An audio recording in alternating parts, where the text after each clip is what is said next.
హఠయోగులంట, జటయోగులంట, మఠయోగులంట, పీఠయోగులంట, తరువాత నాగసాధువులంట, అఘోరాలంట, అఖండాలంట, అఖాడాలంట, ఇట్లా లేనిపోని పేర్లు పెట్టి కపాలాలేసుకొని వీళ్ళు బూడిద పూసుకొని బట్టలిప్పేసి దిగంబరంగా గంజాయి కొడుతూ చండాలమైనటువంటి పనులు చేస్తూ ఒళ్ళొంచి పని చేసే ఇది లేక సోంబేరులయ్యి కుటుంబాలను వదిలేసి చండాలంగా తయారై వీళ్ళు చేసేటువంటి పెంట పనుల్ని ఈడ కొంతమంది హిందూ పేరుతో భక్తి అనే పేరుతో వీళ్ళని జాకీలు పెట్టి పైకి లేపి జనాలని మోసం చేస్తూ ఉంటారు. యువతను భావితరాలని భ్రష్టు పట్టిస్తూ ఉంటారు. నిజానికి అది భక్తి కానే కాదు.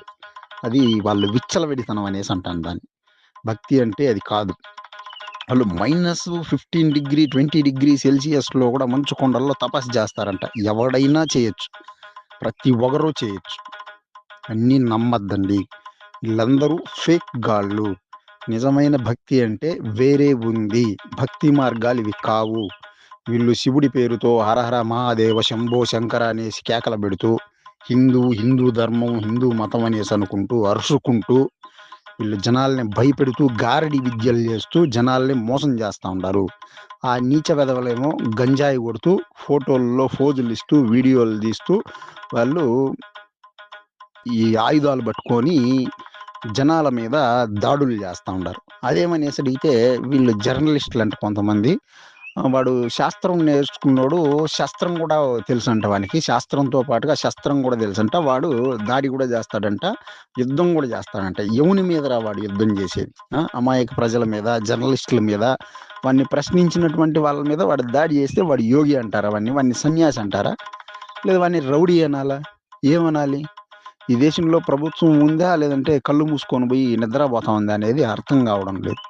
ఎవ్వరు యోగులు, సన్యాసులు, బాబాలు, బురిడి బాబాలు, అఘోరాలు, అఖాడాలు, అఖండాలు, బొఖండాలు ఇట్లాంటి వాళ్ళని నమ్మద్దండి.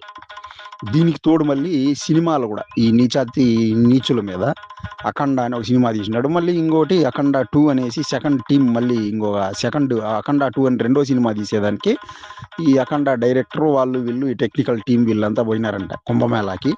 అట్లని వాళ్ళు వీడియోలు పెడతా ఉన్నారు టీవీలలో.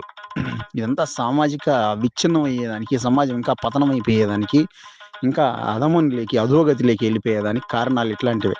ఇకనైనా ప్రజలు తెలుసుకోండి, మేల్కోండి, తిప్పికొట్టండి ఇట్లాంటి వాళ్ళని. వీళ్ళ వల్ల ఎటువంటి ఉపయోగం లేదు సమాజానికి. అదే చెప్పాలనుకున్నాను. జై శ్రీరామ్.